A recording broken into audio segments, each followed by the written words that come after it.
How do you introduce this man in less than 10 minutes? Galashiels Academy Scottish Schools Cup winner in 1991. Always get that one in, Mr. Townsend. Gala, Northampton, Warringah, Brive, Castres, Borders, Montpellier, Sharp, South of Scotland, 82 caps for Scotland. Every Scottish age group all the way through. He even played B internationals. Anybody old enough in here? Remember when we had B internationals? He played B international for Scotland. He played A international for Scotland. Played for the Sevens. Reigning Five Nations champion. Reigning Five Nations champion. A Scotsman who has played in a winning British and Irish Lions series in that 1997 epic in South Africa. Assistant coach for the Borders, Scotland A, Scotland, the Lions. Head coach of Glasgow Warriors twice, not once but twice, the Pro 12 Coach of the Year. An MBE for his services to rugby. An autobiography that is a great cure for insomnia and talk of the toonie. He's even got a pass named after him. How many of us have practiced the toonie flip down the park? He's got the toonie flip. Spoken out about mental health and how important it is to look after your players. And now he's going to present to us on the future of of attacking rugby. My first question from the Q&A is going to be, where did it all go wrong, Gregor? Where did it all go wrong? So without any further ado, please put your hands together for our national head coach, Mr. Gregor Townsend.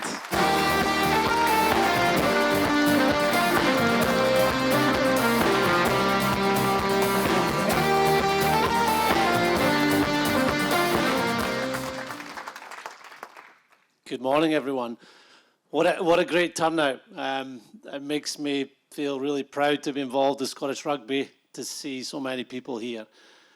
I firmly believe that as a small country, we have advantages over other nations that may have more players than us. Small means that we can share information quicker. We can be dynamic. We can do things ahead of the other teams.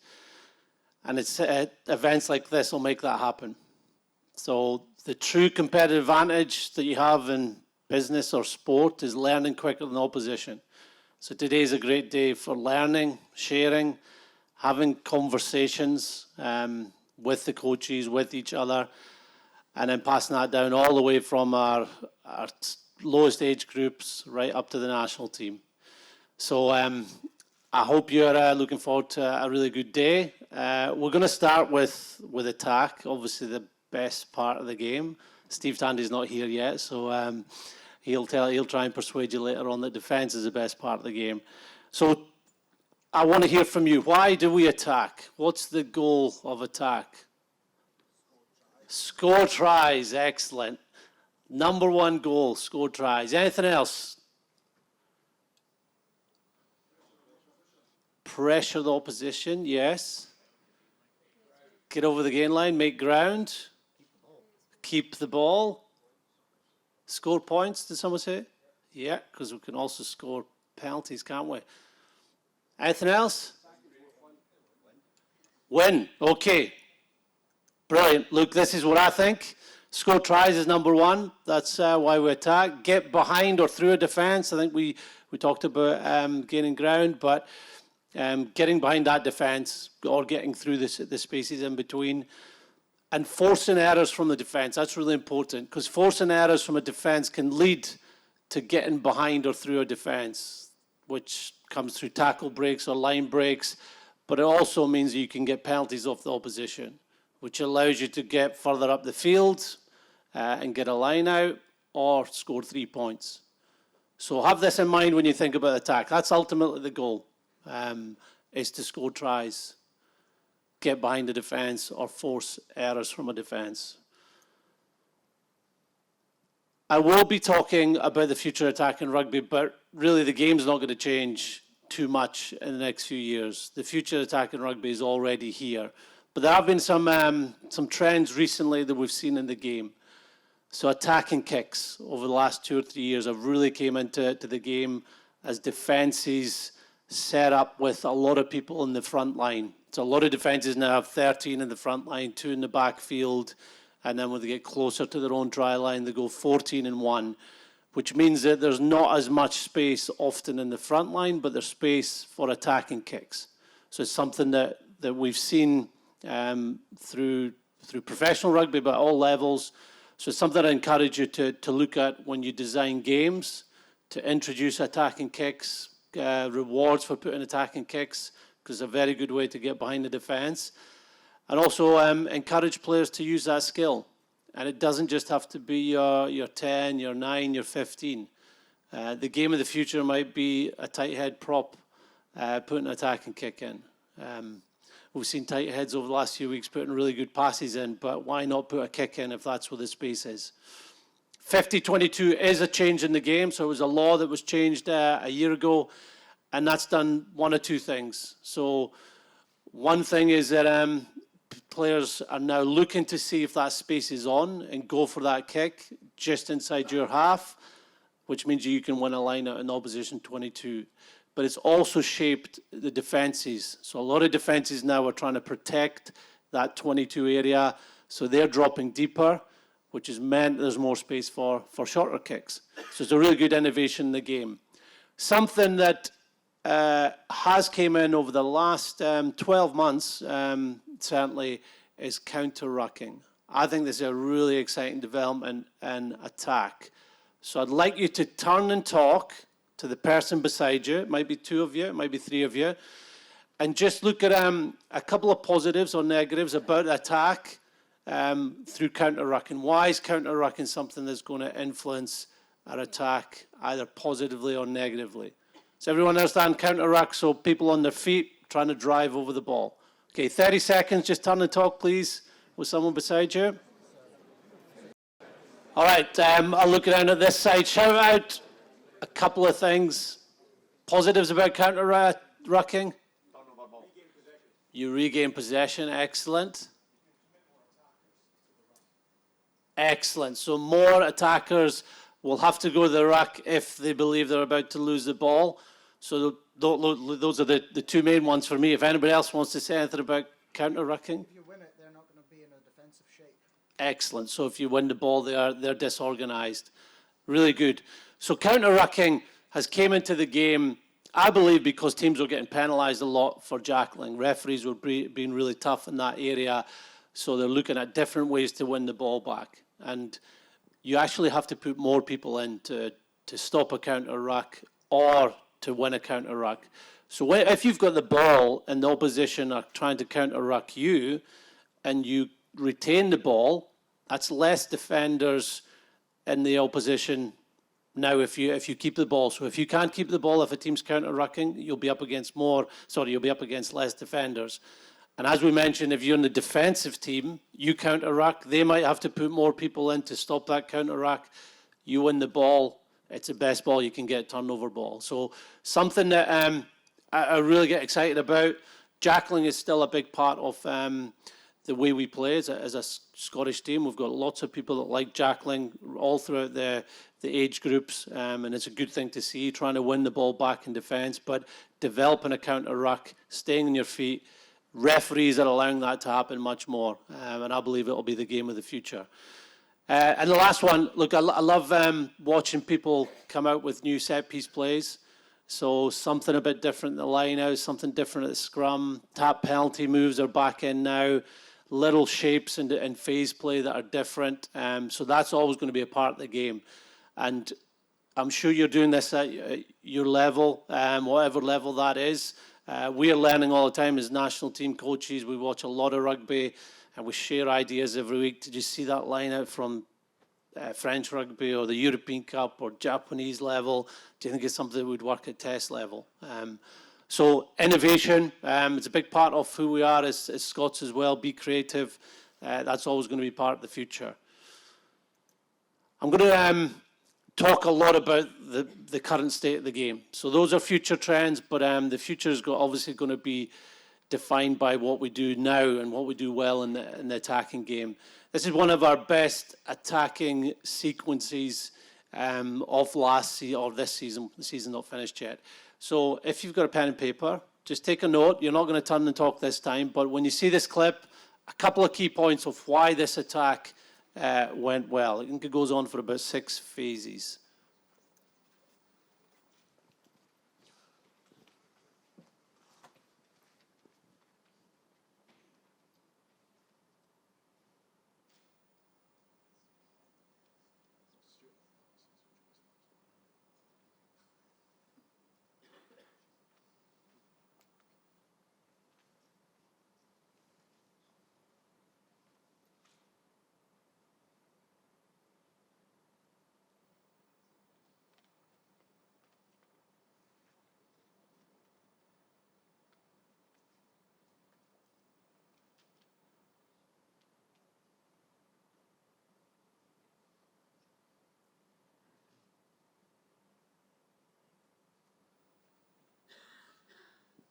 Okay, I'll give you 10, 15 seconds just to write down a couple of key things on why you believe that was a successful attack.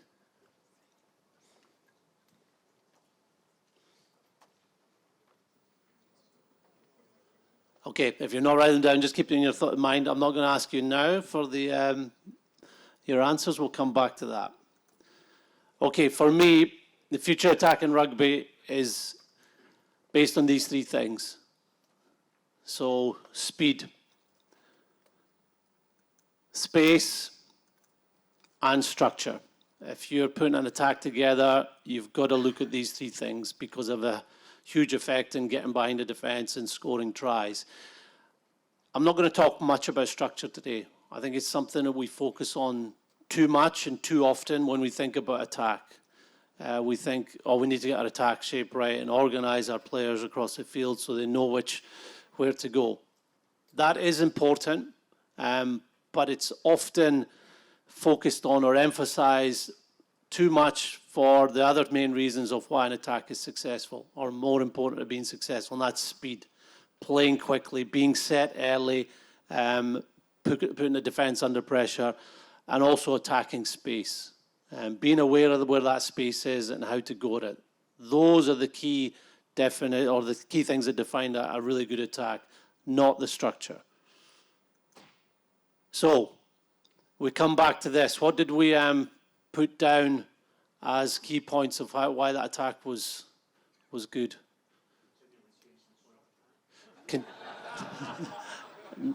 I ignore that one over here. This was a really good one here. Continually changing the point of attack. That was very good. Did someone say it was all about structure? Excellent. Okay, there was some structure there, obviously, yes. But continually change the point of attack was a really good one. Lots of support lines all the time. Yeah, support play. So support. I heard that a couple of times. So lots of people supporting, getting to the ruck, and there was an offload as well, wasn't there? So support is not just clearing contact; it's getting behind the ball carrier. Excellent. So not overcommitting, bodies at the ruck. There's a trust that those first two players will win the ball, and the speed meant you didn't need to go to the ruck because it was already won.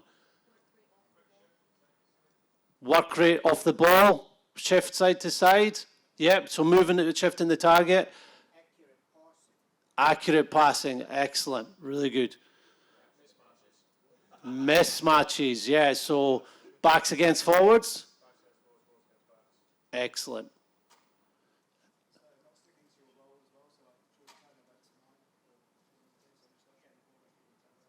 What a great group we've got here. This is brilliant. So not sticking to your role. Anyone at 9. So George Turner didn't wait for Ali Price to be there. He just played the ball. So again, speed, defining what we did in that sequence. Fighting through the contact as well, getting in behind the defenders a wee bit, making them have to retreat that extra step. Very, very good. So fighting through contact. So the best way of getting quick ball is going beyond the ball, but that can also have an effect on the defence as you get through and stop them maybe folding in defence. Maybe one more? Yes, that last phase, excellent. So drawing the defence in, which created more space, and we'll look at that as well because that was a sort of change of direction. So I'll just try and commentate through it, but they were brilliant points you all made. So first of all is intent of moving the ball, a really good pass. The work rate, you saw Chris and Darcy had gone wide, which allowed space for Hoggy to attack.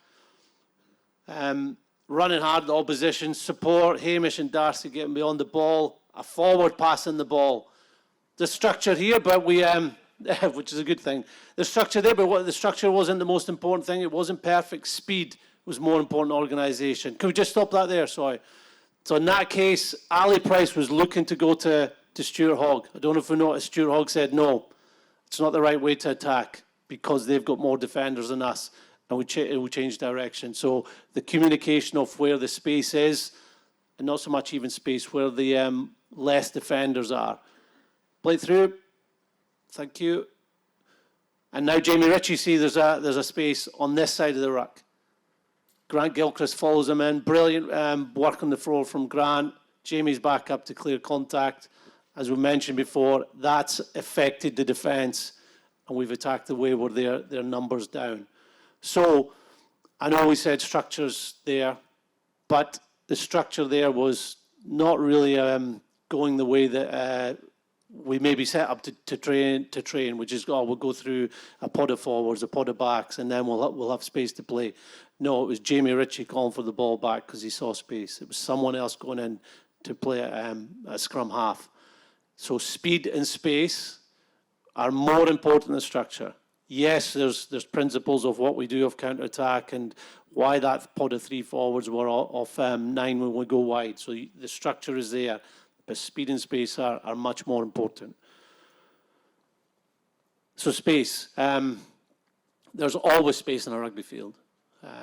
And even though defences are more organised, more and more organised, more people spend time on defence, there is always going to be space in a rugby field. Obviously, this is what our rugby field looks like us when we're presenting to our players. There's lots of space there, isn't there? What is a rugby pitch? 100 metres long by 70 metres wide. 15 players can't cover all that. This sometimes is what it looks like if we've attacked right to left and that team's defending. You've got people bunched up close to the ball.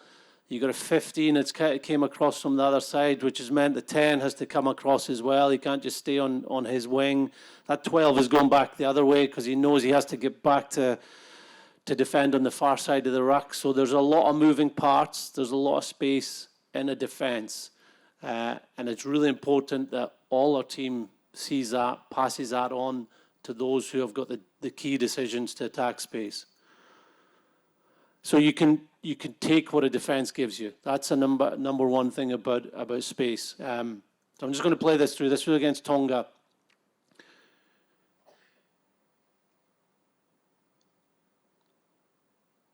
So as we go around the corner there, Tonga defenders folding, defensive really good folding. There's 12 players in that picture, which means there's only 3 players on this side of the field. So you can see on the other side of the field, there's an 8v4 once the ball comes back. And that's what we have to encourage our players to recognise and take that space. Or take that mismatch or outnumbering of attackers against defenders. There's things you can do to shape that. There's movements to go back and change direction, but often it's just recognizing what a defense has done, and you've got to take that space. So I'm going to turn to one of the best football managers or football coaches in the game, and I really love this quote that he gave about the attacking game. He said, it's not the possession or passing that matters, but the intention behind it. How do you disorganize the defense? And that should be a key goal for us, for everyone here that is coaching a team or coaching the attack side of it. How do you disorganize the defense? Because going back to structure, we've got a really good structure here. We go through forwards, we go through backs, and if we're just keeping the ball passing to these players, then the defense will break down. Sometimes that does happen, but the goal and the intention is about disorganizing defense and creating opportunities that happens more often. And that won't just come through going through structure and not having your heads up to see where the defense is getting affected. So we're going to turn and talk again. I want you to picture yourself either in the defensive line playing against an attack or the defense coach. What are the things that you would really worry about? How do you become disorganized? And then flip that around to the attack and go, right, what can we do? So there'll be 2 or 3 key points will come out of this. So if you could turn and talk, discuss the things that disorganize the defense the most in a game of rugby, please. I'll give you 30 seconds. Thank you.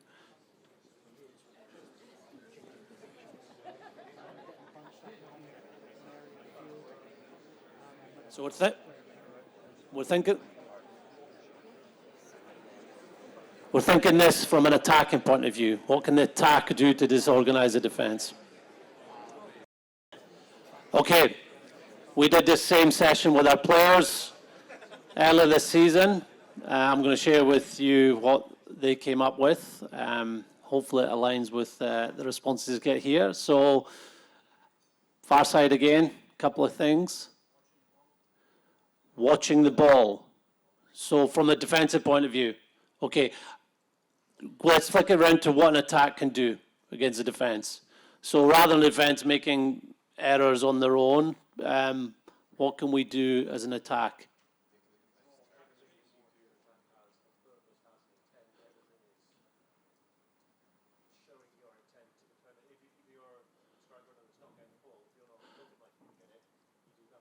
Excellent. So intent, in terms of your running lines, there's a famous quote saying all warfare is based on deception. So if you're not getting the ball, you've got to look like you're getting it to fix the defense. Very good. Very specific, like that. Communication aligned with accuracy. Very, very good. Speed of phases. Really good. Keeping the ball alive when you can, yeah. 2 layers of attack. Do the unexpected. So what they're not expecting, the defense not expecting, yep. Scrum half probing. Keep going down the line. Attacking space, yeah. Hold width, yes. Getting the defence to commit extra men into a certain area, which will then create space out wide. Very good. So getting the defense to commit to a certain area and then go and attack the space that they've left. Yes. Anything down here? Yeah, quick ball. Okay. Very good. Okay. I love the process of us thinking about that. It's really important. I'm going to share with you what we came up with. Number 1 is quick ruck ball. So a defense gets destabilized, disorganized when they're having to go back and they can't set. I view that like a boxer doing repeated jabs and his opponent can't get a foothold into the fight and then he gets knocked out. So that quick ball at ruck just means they don't get set, don't get organized. And we're talking here about how we disorganize the defense. Transitions. So transitions in the game are when the opposition have just given you the ball. So that's either through a turnover, that's when they're most disorganized, or when they kick the ball. They're semi-disorganized when they kick the ball. They're not going to have 15 in the front line. So transitions are a really important part of an attack. Centre field rucks. Why would I put centre field rucks as something that disorganizes the defence? Excellent. You've got options attacking either side. And it doesn't have to be centre field. It could be anything from about 10, 15 metres from a touchline. As long as you've got an option to attack either side of the ruck, the defence is going to be less organised. Change of the direction, we mentioned that. You saw that in the Scotland-Japan clip as well. So being able to take a defence to one part of the field and suddenly change direction, that will disorganise them. Often it's disorganised for our attack, but we just need to be more organised in the defence. So sometimes our attack doesn't look perfect, but the goal is to disorganize the defense. So attacks don't have to be perfect to do that.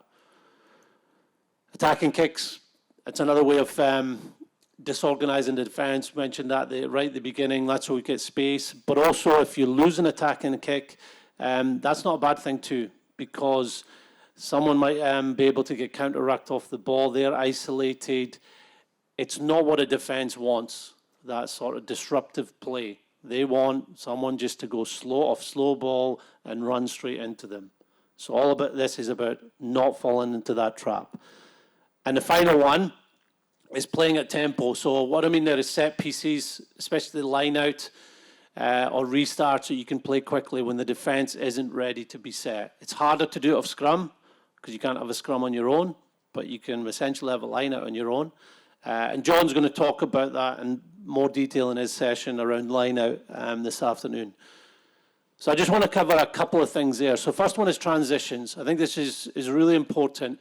If transitions is an area of the game where defenses aren't as organised, then it's going to have to be a big part of how we coach attack. So linking our defence with our attack to begin with. We're trying to get turnovers because that's going to help us disorganise the defence, give us better ball. And that can come through collisions, getting good tackles, you win the ball back, maybe ripping the ball in defence, jackling, and counter-rucking. And the other one is creating counter-attacks. So counter-attacks only really happen when the opposition have to kick. So when they have to kick, it's going to be because they're in their half of the field mostly. So that doesn't happen by chance. It happens by us often kicking the ball to one of their back three players. He kicks it back to us and we've got better ball. So I'll show you a clip of that, what I mean. So this is a kick from Ben White. He's actually going for a 50-22, but he's forced France to kick back. If you think when it started, a scrum, now Blair Kinghorn gets a ball up against the front five, disorganized defense, mismatch, and it's easier ball to attack off. If that had been a slow ball off a wide ruck, then I don't think Blair would have, he might have, but he's got less chance of getting through against a line of defence. But that was a transition, a counter-attack created by our long kick. So something that we have to think about when we're trying to get that best ball to attack off. And the next one I'm going to show you a try from the England game, so playing at tempo. We tried to do this on a few occasions this season. I think we got 2 line breaks, one against Italy and one against England. And this one led to a try. And it was all about getting the ball into the line out quickly and playing your move as quickly as possible when the defence was as disorganised as they could have been off a line out. And it's fine margins. Maro Itoje actually almost snuffs the play out on his own, but as you can see when we go through this play, there's holes in the defence because they're not organised.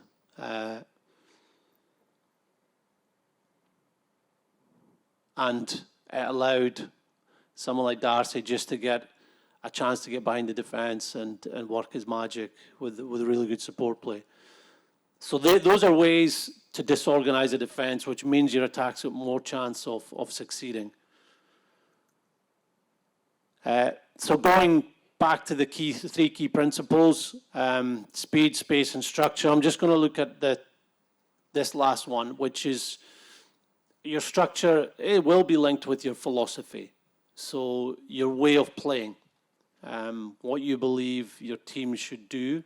I just want to explore that a little bit more. So this is Pep Guardiola's philosophy. Pressing, building from the back, passing tight and fast, disorganizing opponents, and lightning fast counterattacks. So there's defense and attack there. So his number 1 is pressing. That's a defensive element. And they want to press all the way up high, which is risky. But it means they've got more chance of getting the ball back linked to their attack. And they're a team that plays from the back. So if you can imagine a rugby team playing it from their own half, and they prefer tight, fast passing rather than wider passing. They want to disorganize opponents and lightning fast counterattacks as well. So from a rugby point of view, have your own philosophy on what you think will lead to winning. Here's a continuum around a philosophy in international rugby. So there's a lot of ways we could split this up, but let's say teams that prefer low possession, that want to defend more against teams that want the ball in their hands a lot. So when you think of that, you think of South Africa. They kick the ball a lot, they slow the game down because it suits the way they want to play. They want more set pieces. They want to get their defense in play. So that's just how they practice. On the other end of the scale, you've got Japan, who kick the lowest out of any international team. They pass a lot. They believe that will give them more chance of winning. So if you have an overall philosophy in the game, then for you to see that come out, you've got to practice that. I know that South Africa will practice their kick chase roles, what they do at the ruck, how they defend, more than moves in the back line and what they want to do of phase play. Whereas Japan will spend most of their time on their shape, their structure, their catch pass ability as well. And that's what they bring out. The two best teams in the Six Nations this year, Ireland were a high possession team, so they kept hold of the ball a lot. France were a low possession team. They kicked the ball a lot, and they came alive on transitions. So those are attacking philosophies, and it's not to say one is right and one is wrong. South Africa, the low possession team, the world champions. France, who do come alive off the transitions but kick a lot, won the Six Nations. And then you've got Ireland and Japan playing close to their potential, so it works for them too. And then you've got something in the middle where you can be a team that kicks a lot and have high possession. So the Crusaders kick the ball the most in Super Rugby, but they're second most for possession. So they kick with a purpose. They want counter-attack ball back, and then they come alive in the opposition half. And they know that's a good ball for them to attack off. So it's not as simple as saying the philosophy is we're going to kick and defend a lot, or we're going to have a lot of ball. It's what is right that you believe, and more importantly, it's what you believe will bring out the best in your players. So it's knowing your team. South Africa know what they believe is right for them with the size of players they have. Japan, they don't have the size. They want to play quickly. So when you come up with your philosophy, you might already have this. You might be influenced by what you hear today. It's all about getting the strength of your team out and linking that with how you can win games. Okay, I'm on to the last couple of slides now. So speed, space, structure. I want to swap that structure to basics. The future of attacking rugby and why attacking teams succeed now is because they are outstanding at the basic skills. And that will always be the case. And I predict in 5-10 years' time, it'll be the teams that have the basic skills right throughout their team that are going to be the winners. So basics from attack, our catch pass, our ball carrying, our evasion, the contact area. So what you do in terms of how you present ball, and also how you clear contact. These are basics to produce quick ball and the off-the-ball effort. So those four things, at any level, will have a massive influence on whether your attack is successful or not. And I just want to show you a couple of clips on where the game is going with basics. So hooker carries. We're seeing that more and more now. Tight head prop, tip on pass. Great on the line break. So the skill and execution of Tag Furlong there. I think earlier in this game he put a wide pass in for a line break. It's basics. Here we go, a second row now, and the next phase coming up. Outstanding pullback pass, takes out the defense. So that's a tight head prop in a second row, passing as well as a backline player. That's the future. So always emphasize those basics from catch pass to contact to ball carrying evasion to off the ball work, and you will have success. Final thing is also being different. So I mentioned right at the beginning that we're innovative, we're creative as a nation, we always have been, and we have to be, because we don't have the numbers of other nations. But this is exciting, being different, coming up with something different that will disorganize a defense, but also looking at players that are different. Let's not go down this traditional model that we need someone who's big, that has to play the game of rugby. Look for people that do things different, that will put a defense under pressure. I want to highlight two players. So both had outstanding seasons at test level this year. Rory Darge is not the biggest forward. He'll be one of the smallest forwards in the game, but he has more line breaks and tackle breaks than anybody in our team. Darcy Graham's one of the smallest players in world rugby, and he has more line breaks and tackle breaks than anybody else in our team. So be different. Darcy runs across the field. Darcy does things that you don't see from other players, and it is so effective. You ask defense coaches about who they'd rather go up against, someone who's big, who runs straight, or someone who shows evasion, runs different angles, they'd be really worried about going up against Darcy. Both of them have characteristics to reach the highest level as well. An ability to work hard, take feedback on board, and someone that wants to win. So when you're thinking of people that are different, that offer something different, they've obviously got to have that in them as well. So I encourage you all to be different. I've really enjoyed listening to your feedback. If we've got time for some questions, Bruce is going to ask now, but thank you for your time this morning. You keep that because you've never done it once. I'll ask the questions for you. Well, thank you to those who have used the hashtag, and this just shows the service that you're getting here. Is Ben Campbell here? Galaman, where are you, Ben? Ben, you didn't get your breakfast this morning? So he used the hashtag. He said he missed his breakfast, so from one Galaman to another.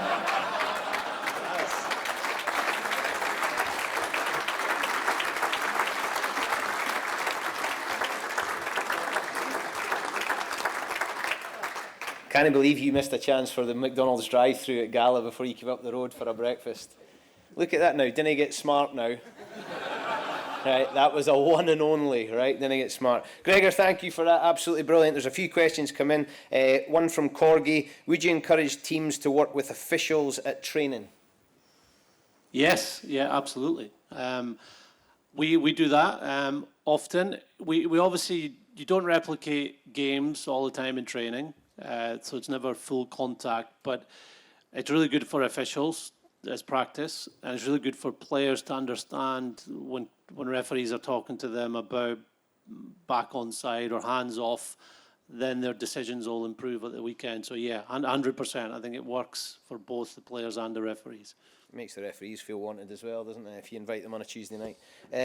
Becca has asked about kicking in attacking rugby. Are you looking to kick to get them to kick back to you?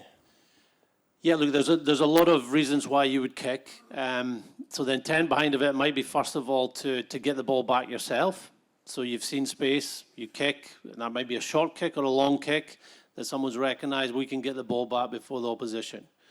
The other one is to get better ball back. So there's really two ways of getting better ball back. They kick it to you and the ball stays in the field and you go counter-attack, or they kick the ball off the field and you get a line out. So I think it's a really good way to sell it to the players as well. I think if you go in with a game plan saying, we're going to kick because we'll be under less pressure, or that the team are defending really well. We know those are reasons why you kick as well, but selling to the players is, this is going to get us better ball back. We're isolating that 15. If he tries to run out of there, our defence is going to turn him over and we'll get the best ball, which is turnover ball, or he's going to kick it back to us and we're going to work so hard to then make really good use of that counter-attack ball. We're going to get the likes of Blair Kinghorn up against a front five. So the players buy into it more when you sell it that, I believe. But there's going to be huge work rate within that kick. So the kick chase to pressurise opposition, then the kick retreat, as we call it, to get into position to make use of that counter-attack. You showed us Pep's philosophy. What's yours? Probably. Look, I think it's very much aligned with what I've been obviously presenting today. We have to disorganise the defence. We have to play quickly when we have the ball. We have to work hard off the field. There's not a specific. We have to have a lot of possession or low possession, but it's the intent behind everything we do. So playing quickly when we've got the ball, finding space, creating better ball to attack off. So that's, I suppose those would be my 3 or 4 key principles. Every coach I've ever met wants more time with their players, whether you're coaching on a Tuesday and a Thursday night or you're the head coach of the international team. You said that you made similar presentations to your players. How much are the players involved in creating that philosophy and that attacking shape? Well, they're the ones that drive it. They're the ones, obviously, that get the learning when they're on the field. And they're the one that already come with the knowledge about the game. I think we have players coming from maybe 11 or 12 different clubs.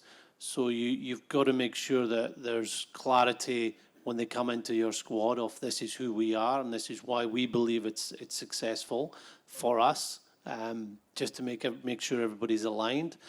But after that, it's about growing together with them and reviewing training, giving them opportunities to explore what is working and what doesn't work. So how you design your games, for example. If we want to make a game that has attacking kicks in it and takes space, then you put a rule in there saying you've got to do an attacking kick within the next 3 or 4 phases. And then suddenly that's what they're focused on there. If you want to do something around speed, then if the slow ball at the ruck, you give the turnover to the opposition. So there's ways of getting your principles out through game design, but then it's the players that are driving it on the field within that design. I get the impression Darcy's a bit like Pele in Escape to Victory. I do a dace, a goal. Does Darcy just ask for you to get him the ball?